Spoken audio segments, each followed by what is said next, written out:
I've been ditched, man. Good evening, everybody. My name is Ray Rice, and I'm I always have a new title every year. So this year, I'm the interim president and provost here at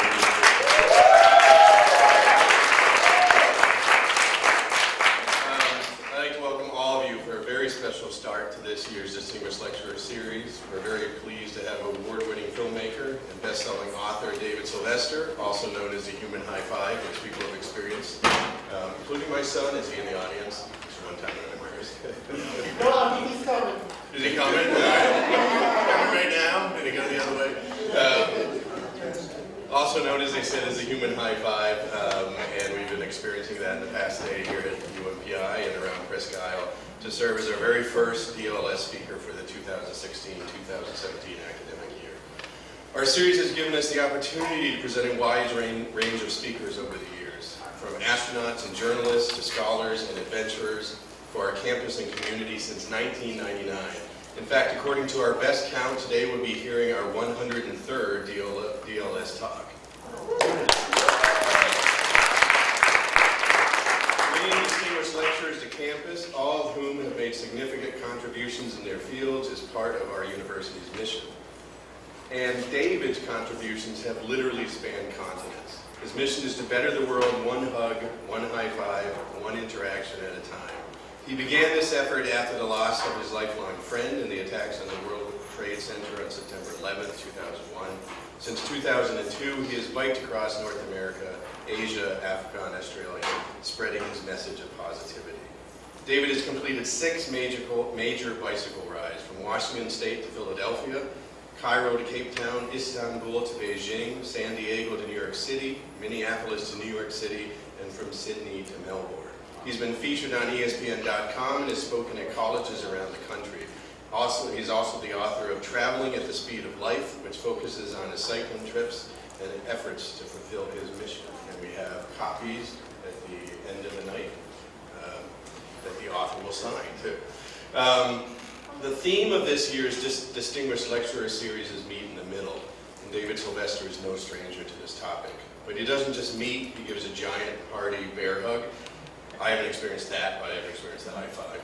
So, or as many of you probably saw on our main campus walkway today, as I mentioned, he wants a serious high five. When he saw it around the world,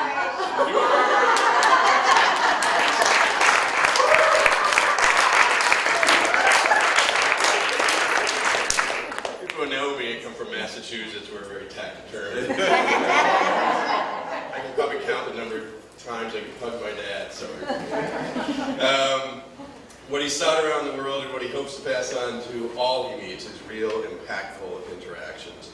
Today he will deliver a talk titled Traveling at the Speed of Life, and we look forward to the insights he shares with us. Again, welcome to tonight's distinguished lecturer, and thank you for being part of this very special presentation. All right.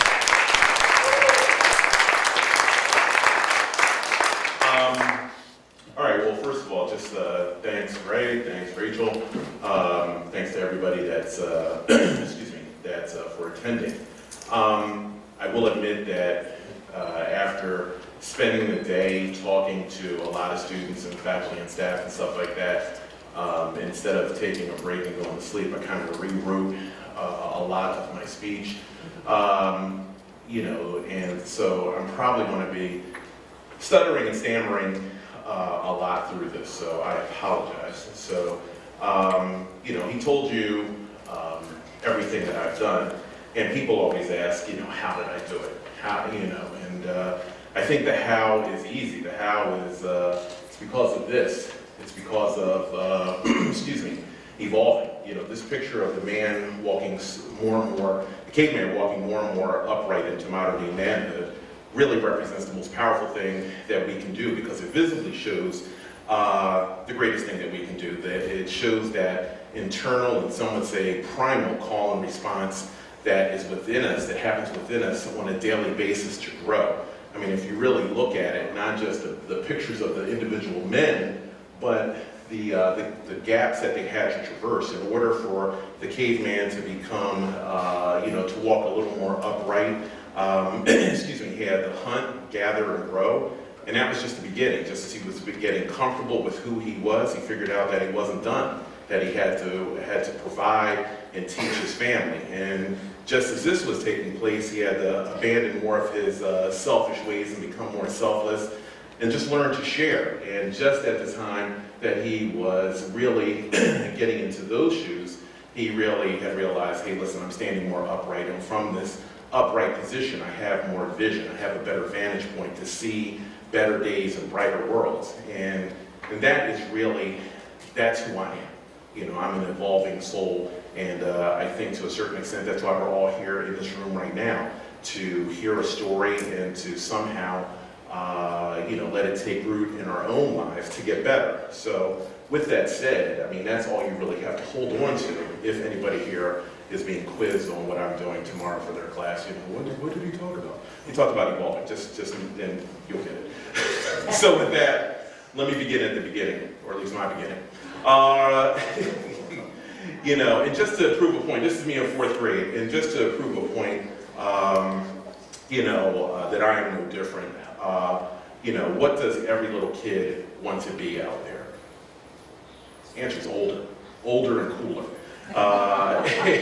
And I was no different, and I found the older and cooler guys. And this is Kevin Bowser, and he, along with his twin brother Kelvin, were the sons of a neighboring family, and they were a decade older than me, but they never made me feel necessarily a decade younger. They, they were, like I said, the first coolest guys that I met, and because they were so cool, I attached myself to them like a tick.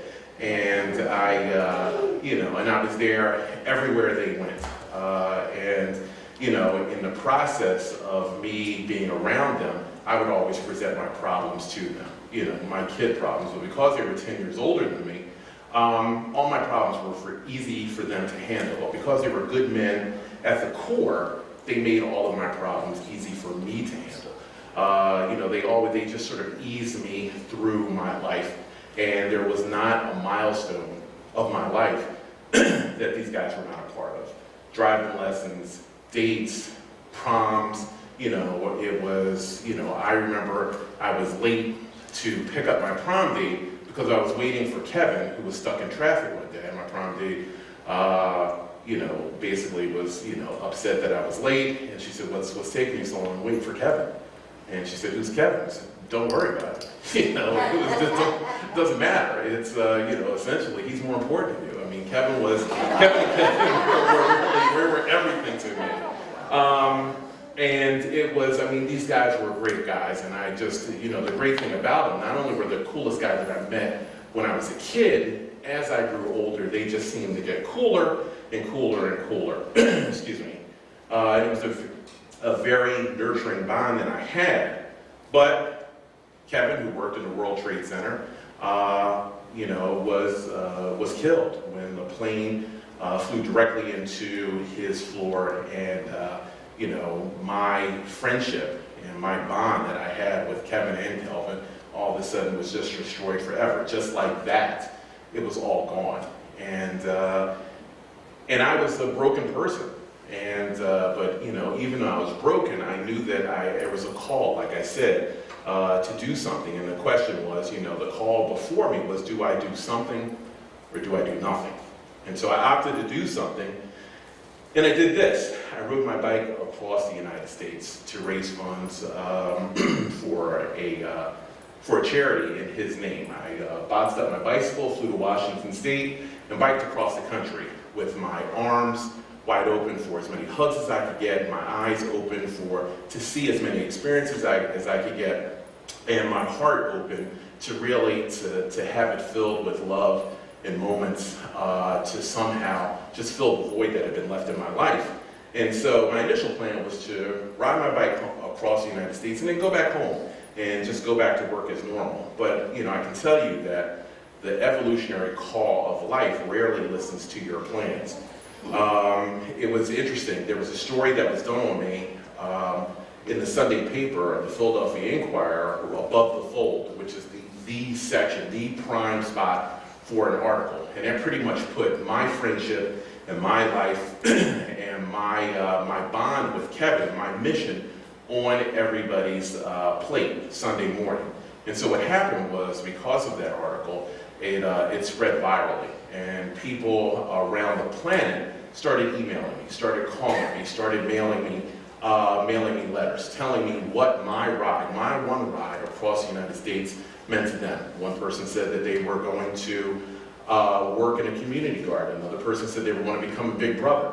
One person sent me a picture of their grad school application, and it said, I've been afraid to fill this out. I've been afraid to take that step until I read this article. I'm going to fill it out today. Good luck to us both. And so, reading all of this stuff, I really felt tethered to these actions. I felt a part of this great fabric called humanity. And I felt more than feeling a part of it, I felt like a strong thread. And I wanted to be a part of more. But the question that plagues all of us in evolution is, how do we grow bigger? And I didn't know what the call was. I knew there was a call inside of me to do something more, to be bigger, to be bolder. But I didn't know what it was until I saw this. Saw this map of Africa, and the first thing I did when I looked at the link to this trip is I said, I can't do it. And then I heard about this trip from a separate source a couple days later. And I still said, I can't do it. And then I heard about this source a couple days after that, and I said, I can't do it, but let me look at this map again. 3 times in less than 10 days, let me look at this. Maybe the world is trying to tell me something. And so once I looked at this map of Africa, and this line bisecting this grand continent going through Egypt, Sudan, Ethiopia, Kenya, Tanzania, Malawi, Zambia, Namibia, Botswana, and South Africa, I really thought, can I dream bigger than my fears? I thought about the time, I thought about the money, I thought about the dangers, I thought about everything else that everybody thinks about, but I really, like I said, that urge to evolve, that call, something was happening within me. And once I really weighed it all out, I leapt at it. And it was an amazing opportunity. I felt like I cannot do this trip. And Africa was something else. I mean, the pictures of the children, the signs. I love country signs and state signs. I mean, it's something that I really dig. The cultures, the animals, more animals, the crazy bugs. I don't know what bug that is before anybody asks me. The opportunity to grow. Everything about Africa was something else. I remember when I biked across North America, and at that time I thought that was the biggest thing that I could do in this lifetime. I really thought that was as far as I could go. That was as big and as bold as I could be. But what happened with Africa is, I totally went over the edge. And, I was living in rarefied air. I was doing something, I was so much bigger and bolder than what I ever thought. And so the question, again, the call before me, again, remember, like I said, this is about evolving. This is all about the call and response. It was now that I was living in this, flying in this rarefied, beautiful air, can I stay there? And I didn't know how I could initially, but I felt that if I relayed the experience to my friends, that it would go a long way towards figuring out how I could do it. So, even though I have not made a film before, but seen tons of bad ones, I knew what not to do. So, I decided that I was going to make my own documentary with no experience, whatever, just some will and a call within me. I made a documentary called Contribute to the Experience. And Contribute to the Experience, hey, well, right, you didn't think I was going to bust you out for coming late, right? No, sit up front. No, come on, right up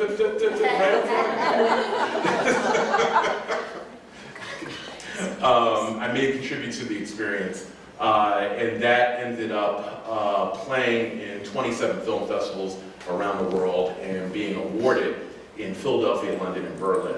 And more than that honor, what it showed me, it gave me confidence in my own personal storytelling abilities, but it also gave me confidence in my story. That there was something within my story that could, cross cultures. And so I got an idea of how to do another trip. And the next trip I was going to do was going from Cali, Colombia, top left, to Ushuaia, Argentina, the planet's most southernmost city. But like I said, the evolutionary path rarely listens to your wishes and desires. And they sent a courier to tell me that, whoa, dude, chill out. This is not the tour for you. And they sent that courier that decided to get drunk and get high and speed and crash directly into me. So it was a drunk driver crashed into me. 2 cars were moving, mine and his, and 5 cars were totaled. And, excuse me, and that wasn't the worst part. The worst part was that this is the tilt steering knob of the car that I was driving. And so when the car hit me from the passenger side, my body hit the door, everything slid to the left, and a tilt steering knob went into and almost completely through my knee. And that's one reason why there's a little bit of a hitch in my step to this day. And the pain was unbearable, and the prognosis that I was not going to walk again, right, and certainly not ride a bike again was something that was really a dark time for me. And so there was only one call that consumed me during that time, and that was, can I get back to who I was? I think anybody that's had an injury understands that. You know, all you want to do is be back to who you were. And so I worked like hell to get back in condition, but I was still sort of lagging a lot of times. And what's interesting is that, you know, I could have pushed myself harder, but at that point, you know, I didn't know how to push myself. But it took friends that I've known all my life and friends that had just attached themselves to my story to really get me through. So people started, once word spread that I was down, I got cards, I got good luck charms, I got gifts coming my way. Each prayer said that I was not alone in my pain. Each gift was a signal to move forward. Each personal trinket was a sign that people said, just keep responding to the call. And so, you know, every day I would go to physical therapy with these prayers, with these trinkets, with these things that were with me. I mean, one of the things that somebody sent me was a rock. And I looked at it and said, oh, she looked great. Someone sent me a rock. I felt like Charlie Brown, you know. So, I got rocks. But once I read the story, it was more than a rock. A person said that when they were a kid, they were going to take a spelling test. They hadn't studied for the spelling test. And so they saw this shiny rock and made a wish on it, that they hoped they could pass that test. They ended up getting a 98 on that test, and it sort of kept this rock around, you know, just as a good luck charm. And they said, Dave, I think you need this more than I do right now. Just keep going. So all of a sudden, when is a rock not a rock? When it has a cool story attached to it. You know, and it was, I was so fortunate to have these people rush to my aid when I so desperately needed it, that I wanted to walk again and get back to being me again for myself, I mean for them more than I even did myself. And I told these people that somehow I would take them with me. If I ever did another ride, I would somehow honor them. And I did with this. And this is the picture bike as it came to be known. And it was nothing more than 122 pictures of the people that had contacted me while I was down, 122 people that had supported me, 122 people that really would not let me stop, taped all over my bike. And as I'm taping these pictures over my bike, it was really, you know, I'm crying because it's much more of a transformative gesture. Because all of a sudden, it wasn't just me anymore. I wasn't alone in this thing anymore, whatever the hell I'm doing. I know I'm not supposed to curse, but I think I can say hell. So it's, you know, and I may push the limits and say something else. But anyway, it wasn't just me anymore, it was we. And we were biking across Asia next. And these are the flags of the various countries that I went through. So I went from Istanbul to Beijing. So I went through Turkey, Georgia, Azerbaijan, Turkmenistan, Uzbekistan, Tajikistan, Kyrgyzstan, and China. And, you know, Asia brought with it smiles and hugs and good times, just as Africa did. But it also brought with it some other things. It brought cute old ladies, cool hats, extreme conditions. It brought with it snow, heat. The hottest it got was 118 degrees in Turkmenistan. And I know somebody's saying, well, maybe it was a dry heat. No, it wasn't. It's still hot. It's heat is heat. It also brought with it bad conditions like the smog. The smog of China is real. That is the sun at approximately 3 o'clock. It is real. You know, but there's also a cutting edge about the trip with the social conditions that existed within the tour, and that fueled me kicked off the tour, ousted from the tour, 1,000 kilometers from my destination of Beijing. And I could have left the tour right then and taken a taxi to an airport and returned home, no questions asked. And in the past, I probably would have. But remember, this is my talk, my story, me. Everything that I'm doing is about evolving. And evolved men are always making discoveries out in the world, but they're really, the most heartfelt discoveries are what they find inside themselves. And at that point, I found my own point of integrity, I believe. Excuse me, you know, here I was in China, and I was thinking about quitting. I really, really was. But then as I'm sitting in a room by myself, you know, and I really stared at my bike, I looked at that, and I saw 122 faces staring at me. 122 faces that said, I'm with you. 122 faces that, you know, came to me when I was down. And I am, you know, I am broke, so my only negotiable currency is my is my personal integrity, and I can't afford to be bankrupt. Better well said, as Tony Montana said it best, I think, and he said, all I got is my balls and my word, and I ain't breaking them for nobody, right? Raise your hand if you thought I was going to quote Tony Montana today. And so at that point, once I decided, once I really, really did, was like, wait, you know, when it took hold, you know, the question was, can we be stopped? And the question was, no, we can never be stopped. And so I did what I had to do, looked in those faces, and I did what I had to do in order to bike in Beijing. But the whole experience was very, very rough. And I wanted to just come home and forget all about this trip because it was so hard at the end. But like I said, fates have a way of stepping in. So this is Jim Capel, Emmy Award-winning ESPN writer, and he did a story on me before I left for Asia. And, excuse me, and we spent the day biking a couple days before I flew out to Istanbul. And he wrote an article on me, and, you know, unbeknownst to me, we had really sort of formed a friendship. And Jim really liked me. And when I got back from Asia, he said, I got a surprise for you. And I said, what is it? He said, you'll know when it happens. So a couple months later, ESPN called me and they said, we want you to write your own story from your vantage point. And that was very, very tough because all I am is this guy, this one guy that's sort of on this evolving path. And, you know, Nike isn't telling me to do it. You know, Adidas isn't sponsoring me. I'm broke. There's no professional. There's nothing. I'm just one dude hugging and high-fiving, which to a lot of people seems silly. And so how do you write about your silly life, yet still try to engender some inspiration, some motivation?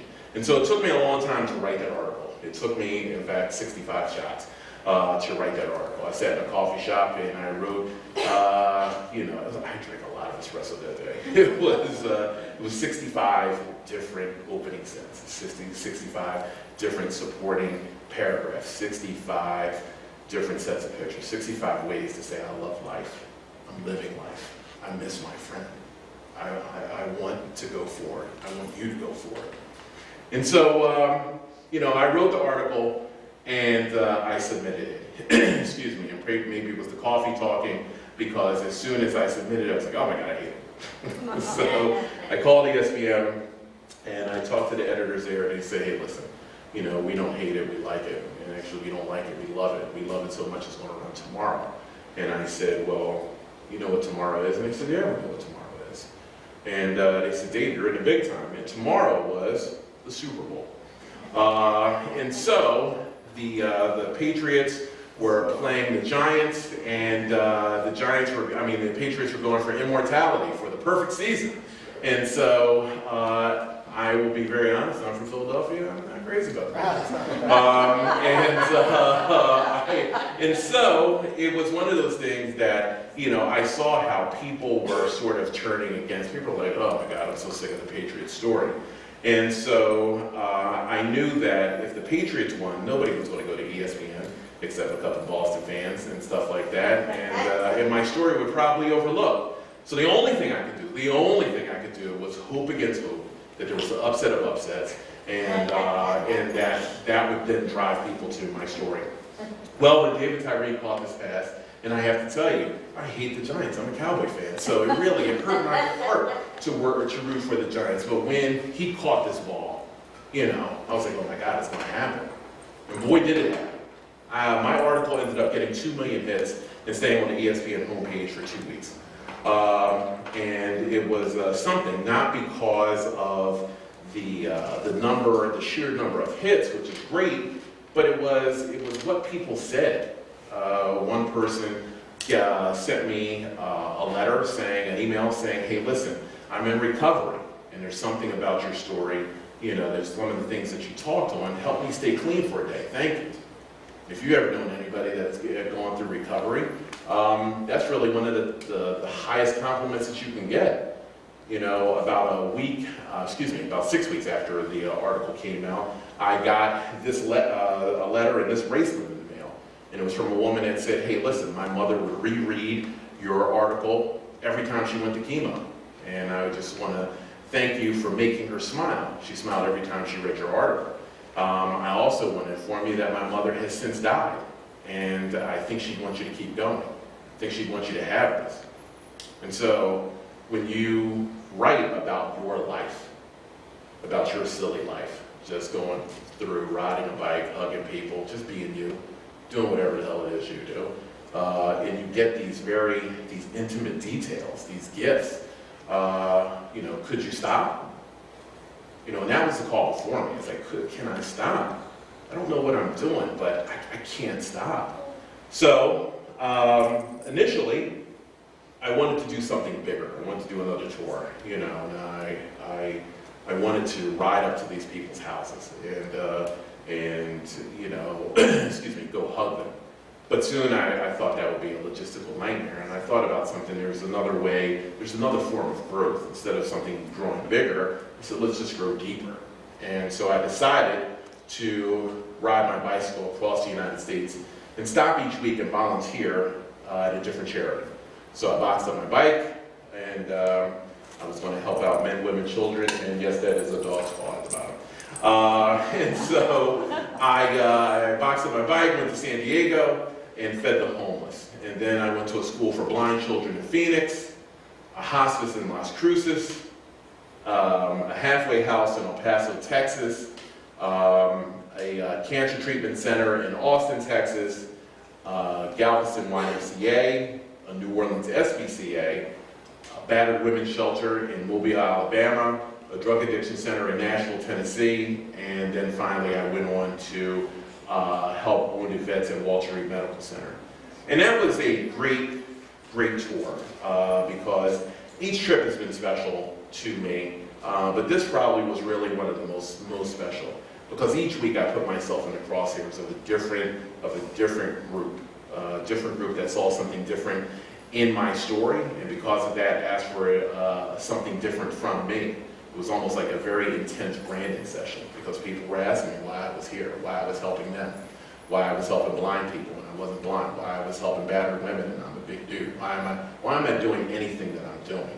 And so it was, a lot of these questions were very, very difficult. A lot of times I would stutter and stammer and stuff like that and wouldn't have an answer, and then I would get on my bike and then, you know, think about the answers and cry about it and do that. And it was a great tour because after I was done soul searching on this tour, I figured that, you know what, I can see a book on my travels.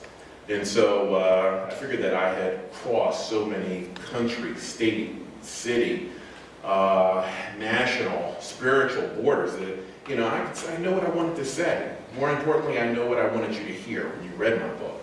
So I contacted Jim Cable, you know, the guy at ESPN that has an Emmy, and he's an accomplished writer. And I said, hey man, you know, write my book. I can see a story. He said, I can too. And I said, well, the story's yours. And he said, well, give me some time to think about it. I'm on deadline. So he called me back a couple weeks later, and I just knew he was going to say yes. And yeah, slam dunk. But he called me, and the first thing he said was no. I was like, no? I said, we're boys. Like, what's up with that? And he said, we are friends. He said, but there's parts of your story that I'm amazed by. You're a big dude to be on a bike. Probably the greatest line I ever heard about me was that I will look like the dude that ate the dude. That's what I did.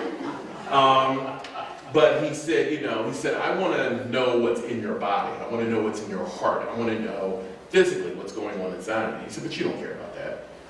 All you care about are the smiles within the miles. All you care about are the hugs and the high fives. So honestly, he said the book that you would get would not be the book that you want. So now that was before me, the question, the call before me was, do I sit down and do all that needs to be done to write the book that I really, really want, and that I've been just told that I can do? Because he said, you have the talent, you write the book. Or do I sit back and just accept the book that I get? And so that was really an interesting thing, because I think a lot of times in life, you don't realize that you've been looking for permission to do something until it's been given to you. And so now that what I really wanted was acknowledged, available, achievable, and lastly, permissible, I did everything that I could to write the book. Never wrote a book before, never wrote anything bigger than an article. But I did everything that I could, and I employed the people around me. And what I found is that, when you are moving toward something, when you're moving towards being better, people will come to your aid, because it was interesting. People are like, hey, what can we do to help you? And I would say, hey, listen, man, just read these chapters and tell me what you feel. We'll clean up all the grammatical errors later, but just tell me what you feel after reading this. And that was really something that really helped shape everything. And so what's interesting is that for the bulk of my life, my academic career definitely, I was an underachiever. In fact, the only word that I knew how to spell pretty much from first grade on was potential, because it was on everything. It was on every report card, every progress report. It was everywhere. I mean, I think to a certain extent, potential was my game. It was, friends, family, teachers, everyone said it. And so it was something that really scared me, because, at a young age, how does one grow into their potential? And so for the most part, I stood resistant to it all, and a lot of times I would fight it. So and that word sort of loomed over me, excuse me, like a bully, like a bigger version of myself. But once I finished the book, excuse me, and had my book of my story written by my hand, here I was, achieving. Here I was achieving of my own accord. I was a bike commuter, now turned into a cross-continental cyclist. I was a crappy movie viewer, now an award-winning filmmaker. Here I was a class clown, being invited into colleges and places to motivate kids. I mean, how crazy is that, right? So, seeing, feeling, all of this meant that I was really achieving on my own accord, and was really touching my own potential. And there's only two words to capture that: holy crap.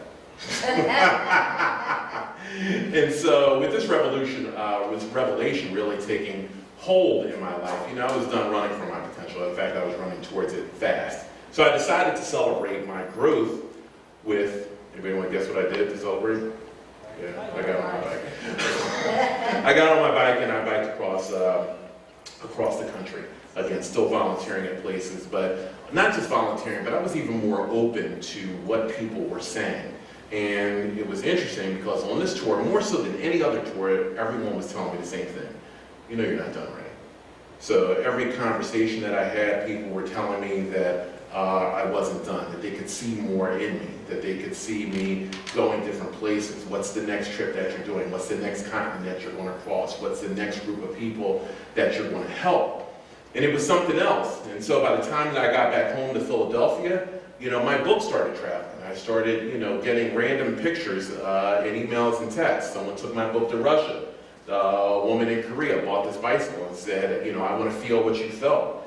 I got random texts like this and this. Someone took it up in a hot air balloon. And so what's interesting is that I decided that I was going to be even bolder with things, and I was going to underwrite my own tour. And so I got everything together. I figured I learned enough to, really take on my own tour, just name it and call it something and do something with it. So I decided that I was going to go to do the Hugs and High Five tour. where I was not only going to bike from point A to point B, I was also going to volunteer like I had done in the past. I had volunteered at a school for Aboriginal kids, a domestic violence shelter, and a depression center for teens and young adults. But I was also going to hug and challenge myself to hug and high five 1,000 people in a month. And just go into places, go into random barbershops, wait for women to fall from the sky. I was going to do everything to do this, go in there to crash a drunk party, everybody, and I mean everybody in that party is wrecked. And just do what I can just to engage people as best I could, in the only way that I'm comfortable with. And it was a great tour. And I gave everything that I could on that tour. Vegemite is gross, by the way, I just want to say that. I gave everything on that tour, and it was a wonderful experience. I even gave away my bicycle. What's interesting about this is that I was talking to this woman literally right before I was about to go to fly back home. And she's an American woman that is rerouting her, reprogramming her whole life. In Australia. She just abandoned everything. And she's just, I'm just going to have a new start in Australia. And she said, you make me sad. Your story, was really inspiring, but you make me sad that I didn't bring my bicycle to Australia. And I said, well, why don't you take mine? And she's like, what? And I said, this is the first tour where a company finally said, here, take a bicycle. I said they didn't give it to me because I was fast. They didn't give it to me because there was a race. They gave it to me because of my heart. And my heart says, take this bicycle. So I gave it to her. And so I returned home. And there was one thing that I was thinking the whole way home. Am I done? And so I thought about this. And, it's interesting. When I began this 15 years ago, I began it because, there were some senseless things that were happening. And I really thought the world would be better. But it didn't. It didn't get any better. In fact, it got worse. With all the killings and with all of the mass shootings and just all of the crap that's going on. And that fact was never more evident than when an Australian woman that I had volunteered, that I met at the domestic violence shelter, came to, she was so inspired by meeting me and my book. She ended up coming to the United States to drive cross country herself. She just wanted to experience some of what I had talked about. And so she happened to be in San Bernardino the day of the shooting. And so when I was, visibly upset, audibly upset when we were talking on the phone, she casually said, well, Dave, doesn't this happen every day here? And I was like, sadly, yeah, it does. So I decided that I wasn't done. I had to do something else. So I decided that I was going to do the Hugs and High Five tour across the United States. And I was going to bike again, biking through areas affected by violence and stuff like that, and go and just hug and high five people, and just do what I can to make things better as I could. And what's interesting is that I got sick. I was sick as a dog at the beginning of that trip, so much so that I couldn't bicycle. I could barely stand. I was actually using the maid's cart to get down the hallway. And so the question or the call before me is that, hey, listen, does my biking even really matter at this point? And the answer that I came to, the conclusion that I came to was no. What matters is the hugs and the high fives.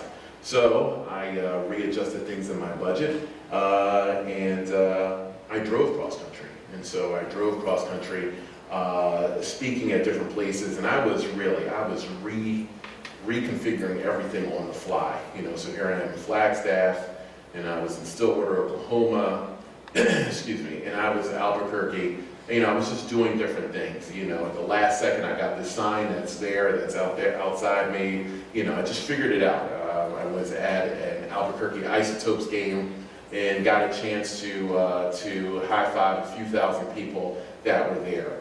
And I just did what I could to just lend my story and just inspire people. And so I returned home from this tour, and I was really open to just continuing on, but I didn't know how. I was just I didn't know what was going to be next.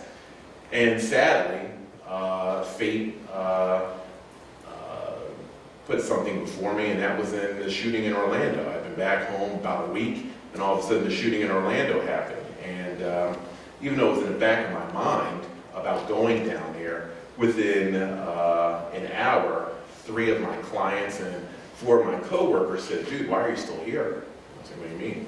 I'm like, "You should be in Orlando hugging people." And so I said, "Well, I don't have the money for it. I can't do it." And one of my clients said, "Dude, don't worry about the airfare. Just I'll get the ticket." And another client said, "Dude, yeah, I'll get the hotel. Just go down there and do what you do." And so that's what I did. I went down to Orlando, and I just hugged people in there with the governor, Rick Scott, and I just met people, and I just did what I could to make people smile, to let them know, hey, listen, there is life after tragedy. You know, there is moving forward. It's okay to smile again. And it was rough at first. It was awkward at first, but you know, the more people that I hugged, the more it felt right, and more it felt like the right thing to do. And so I decided to continue on with all the political turmoil that's going on in the country, but I decided to go to the RNC and to the DNC. So I went to Cleveland, I went to Philadelphia. There's Rick Perry, governor of Texas. I met 2 governors this summer. It's pretty cool. It was a wonderful experience. And a lot of this stuff was thought of on the fly. And so you've heard my stories. You've heard my story about this internal call and response.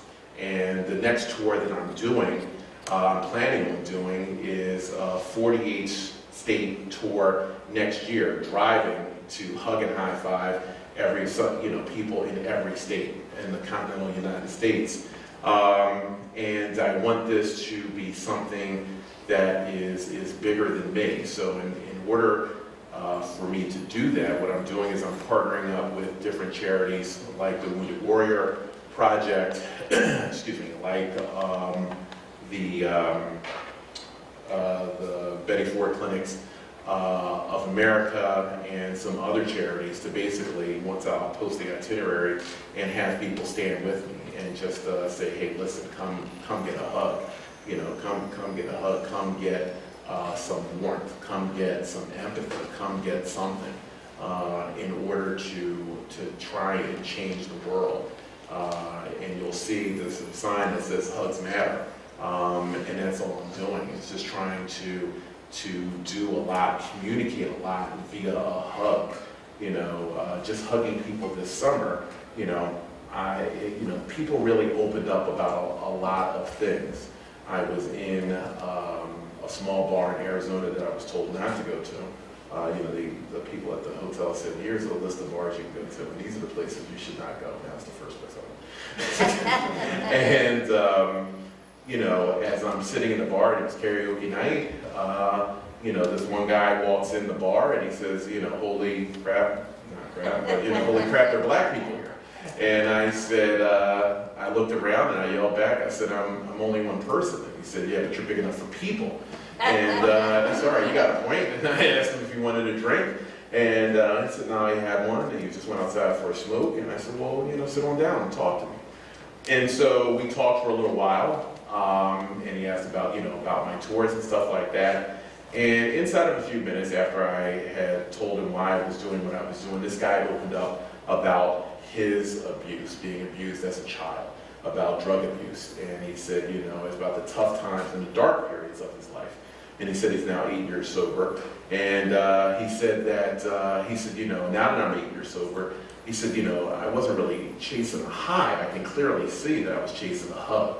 And he said, I hug everybody now. He said, I hug my coworkers, I hug my adopted daughter, I hug my bosses. He said he even got written up at work, and he hugged the people in HR, and they were like, you do realize this is a bad thing, right? And he said, yeah, I know, I still got a job, so let's hug it out. And this guy is blubbering, and so by the time it's his time to get up and sing, he gets up and he says, hey, listen, I don't want to sing. I said, I want to talk about, my friend Dave.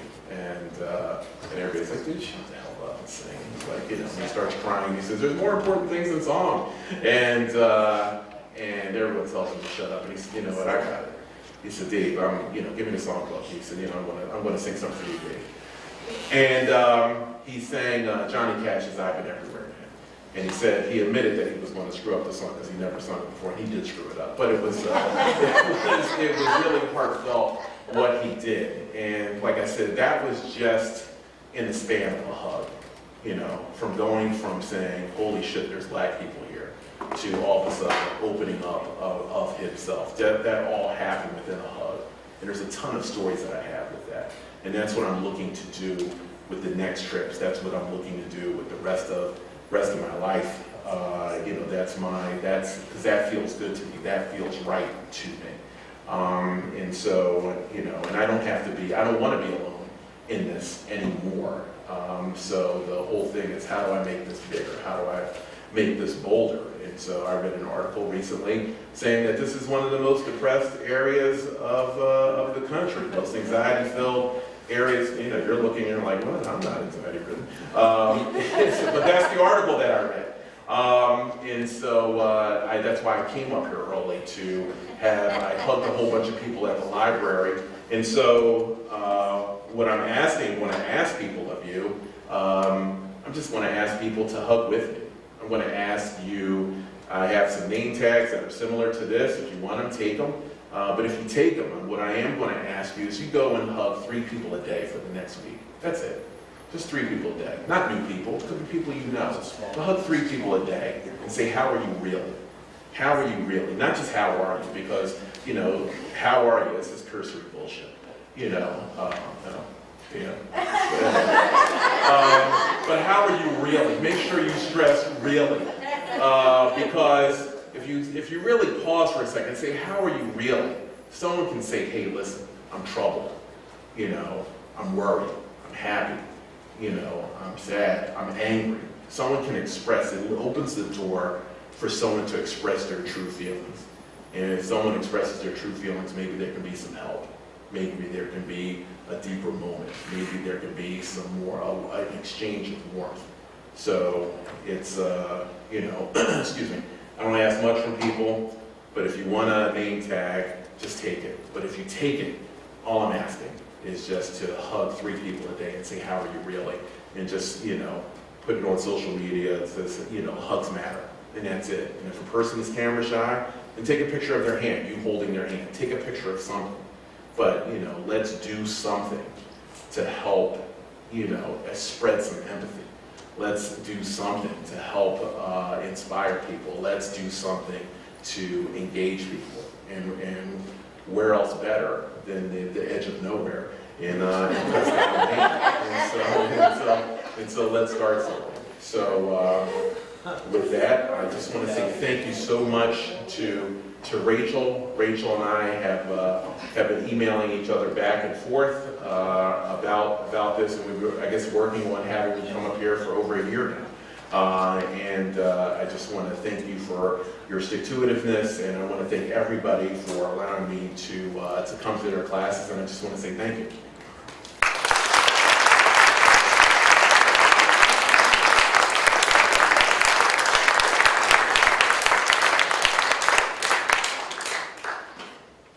So, any questions? That's just some kids that were just some random kids. Actually, those are my children. I just, when I'm leaving them, I'm just like, hey, look, Daddy's got to go. They're like, get out of here. So there you go. It's, I got busy in China.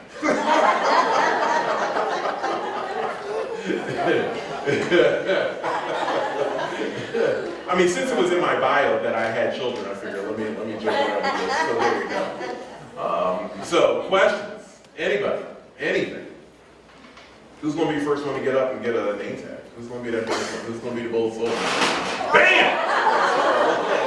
That's it. That's it. That's it. I love it. I love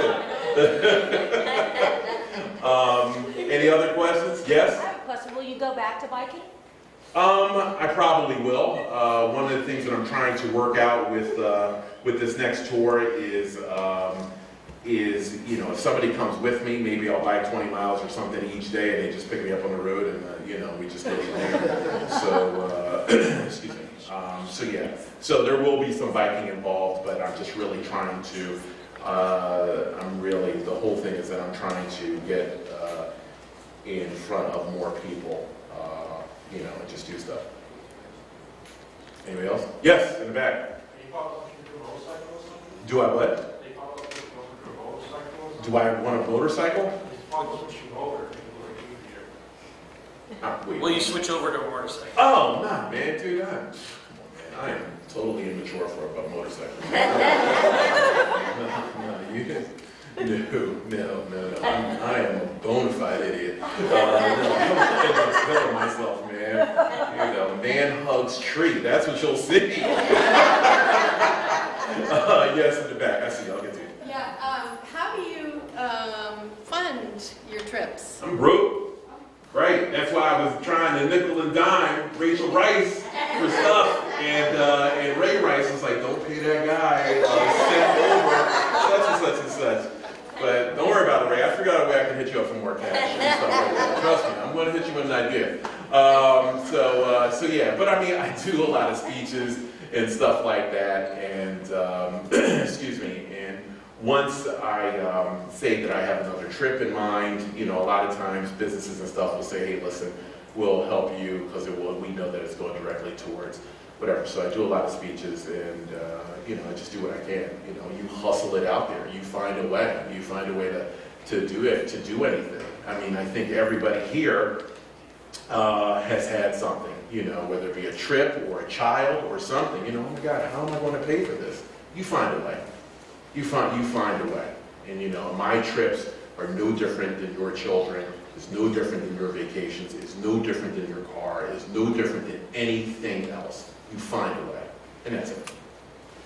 And you in the front. So. How many miles or hours did you I have spent. I spent 2.5 years on a bicycle. I've gone around the earth. You know, 24,000 miles. You know, I've done a lot. I've done more than most. I don't know. It doesn't matter.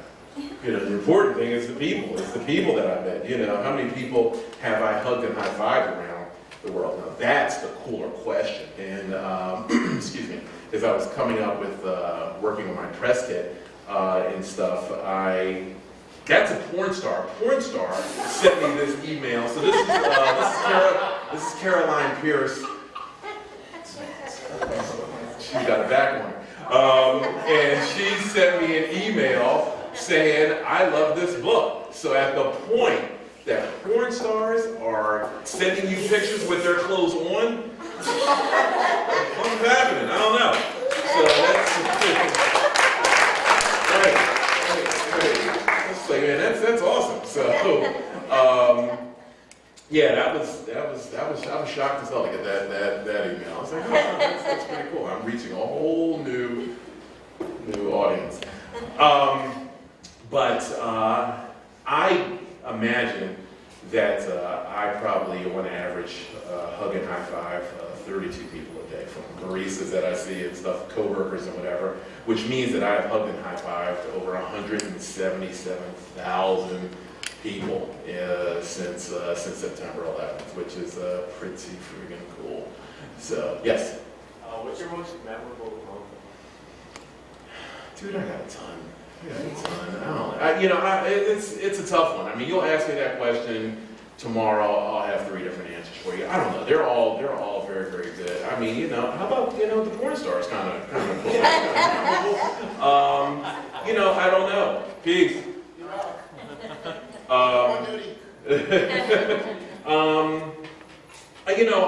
One story really comes to mind.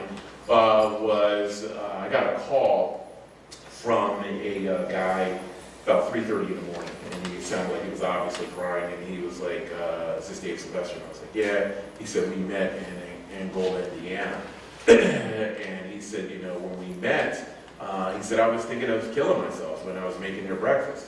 And Angola, Indiana stuck out because it's just Angola. It's an odd name, and it's just and I was like, okay, go on.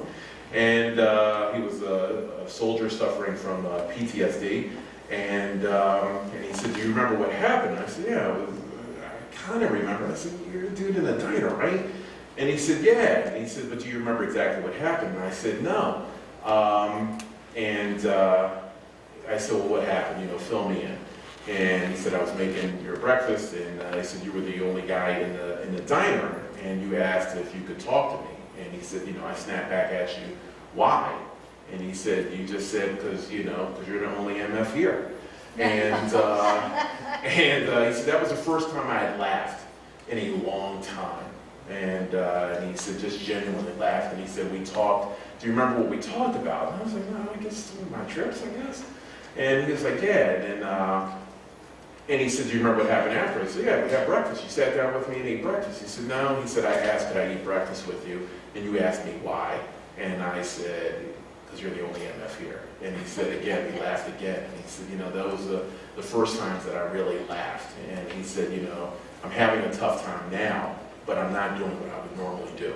You know, I'm not hurting myself, I'm not harming myself. And he said, I'm thinking about you, and I'm thinking about the laughter. And he said, you know, you have to believe that you are saving lives. You have to know that you're saving lives. And he said, I know you're not getting the credit for it.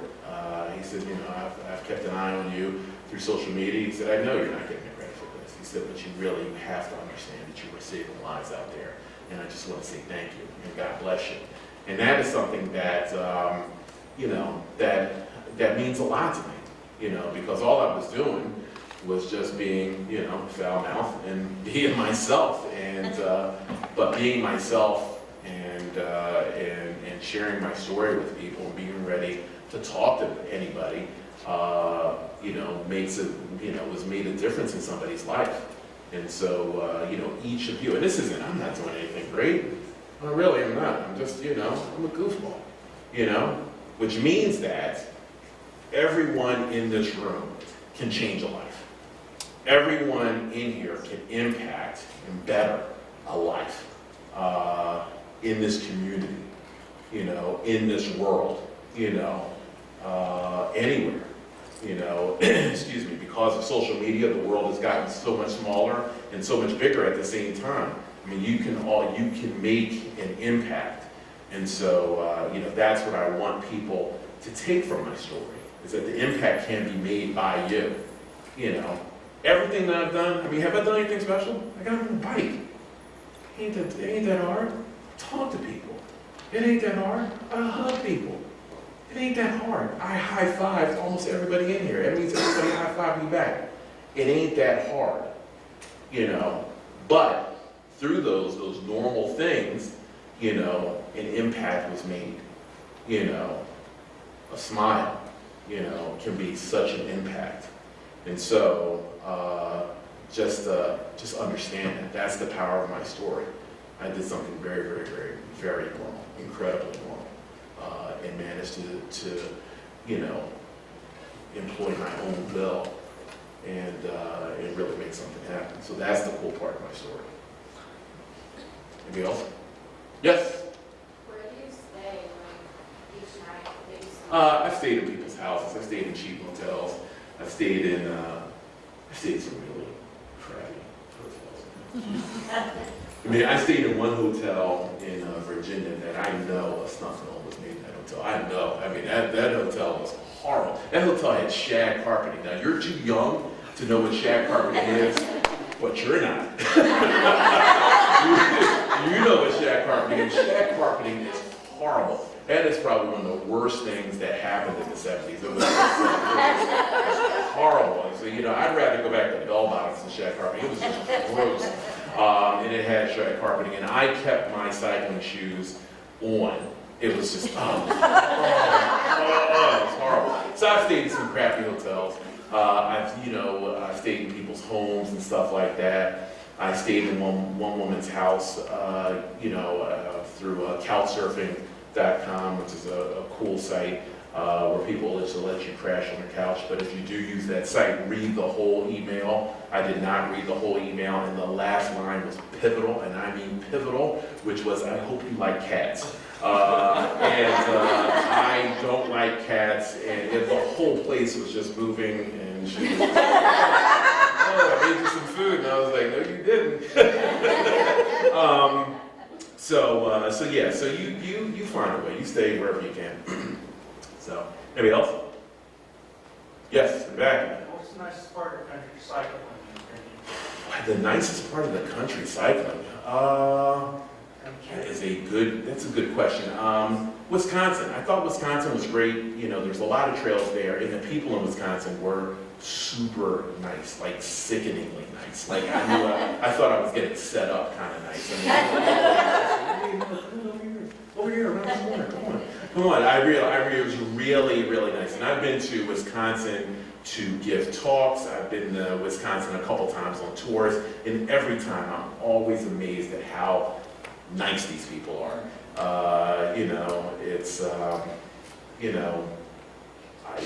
It's really weird. It's just really nice. So I would say Wisconsin is one of those places. Anybody else? Yes. Sweat. Thank you, Dave. Yeah, no problem. Did you ever run into any negativity as when you're on the road, on your bike, getting hassled in any way?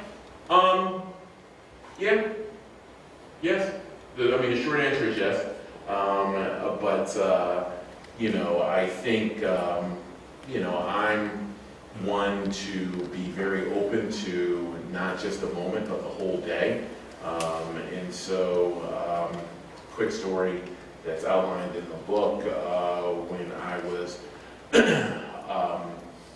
riding in Southern Virginia, somebody rode by me. It was a driving rainstorm. Somebody rode by me and stuck a gun in the air, shot, and then drove off. And I was scared as hell because it was raining, and it was of all times for me to have no surface. AT&T says, "Oh, we have the most bars anywhere." No, you don't, dude. I had no surface whatsoever, and I was freaked out about everything. I didn't know that if that person was going to drive back around and shoot me. I would happen to be in a valley. I didn't know if they were going to go up on a ridge somewhere and shoot. I had no idea what was going on. I was just in a panic. That night, I was obviously upset, and I called my family and I said, "Look, I'm out. I'm out of the human philanthropy business. No one cares. I haven't gotten any sponsorship deals. No one, this is a waste of my time. I am a fool."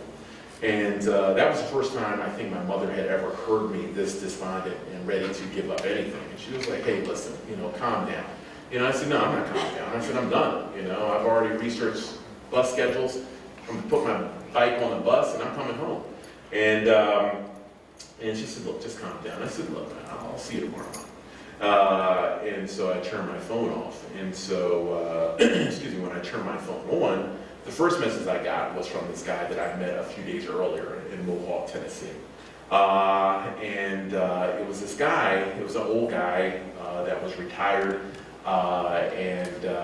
we met at a gas station, and he said, "Hey, I heard you got a good story, blah, blah, blah." He said, "You should stop by my airport hangar on your way, because it's right there." He said, "I have a whole bunch of antique planes and stuff like that, and whatever." And I stopped by his house, and his name was John Cooper, and stopped by John's airline hangar, and he had all these old planes, had a biplane, had all this stuff, a Korea issue, helicopter and all this stuff.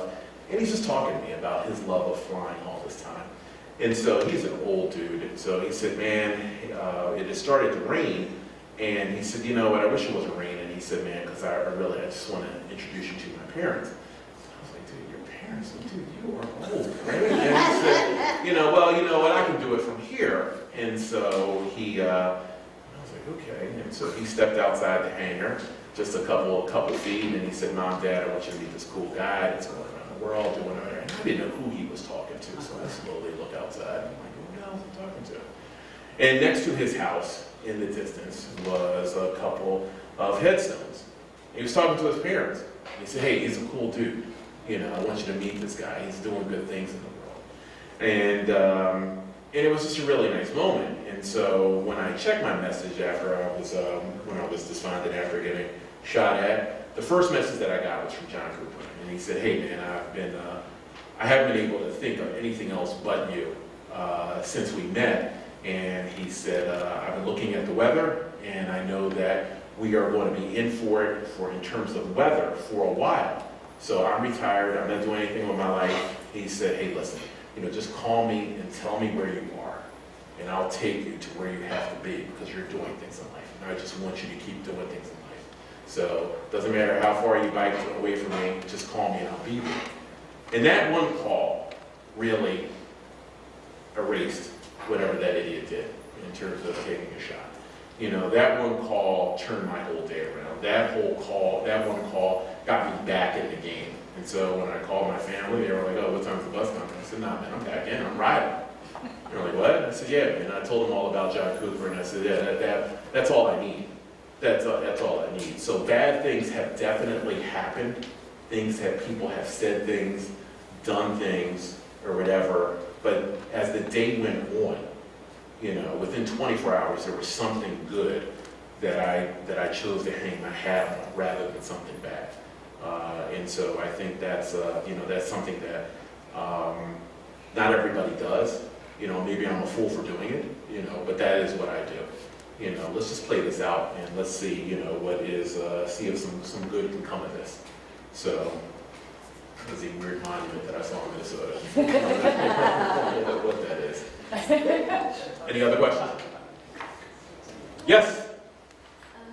Hello, I found you have not any picture about food from the... About food? Yeah, about Oh, food. man, I've eaten And, some and crap. you have spent a very long trip in different countries, and what I interested is what you add in different countries, especially in China, because I know it's very different from America. So I hope not only hamburger. So can you? I've had a lot of different things in terms of food. I've had, I'm not a foodie, so I just eat anything that's slower than me. That's it. So I've had a lot of different things. I've had dog. That was probably the craziest thing I ate. I didn't know it was dog. Everybody's like, I'm sure there's a million people here with pets. Oh my God, you ate Fluffy. I didn't know it was a dog, but I will say this, there is a magical substance in this world, and it's called fried onions and hot sauce, and it makes everything taste better, including dog. So, yeah, I've had a lot of different things. The best fruit I had in my life, hands down, Ethiopia. There was something about it. It was I've never tasted, I still can't describe it. The fruit I had in Ethiopia was just amazing. So that is the best store name ever, by the way. It's all throughout the Midwest. All right, so everybody's like, oh, this is Dave being perverse, but no, it really isn't. That little thing right there, that will ruin your whole day. That was something that flattened my tire a couple times. I missed it the first time. Any other questions? Well, cool. Well, listen, I just want to say thank you for having me. And if you do have any questions, if you do want a name tag, I'm easy to spot, I'm easy to find. My phone number, I've been giving it out all day. My phone number is 267-252-1974. Again, that's 267-252-1974. If you find yourself despondent in life, if you find yourself doubting, if you find yourself just sort of just aimless, or you need a dose of positivity, just call me. Call me and we'll figure it out. So it's my only number. That's it. Thank you very much.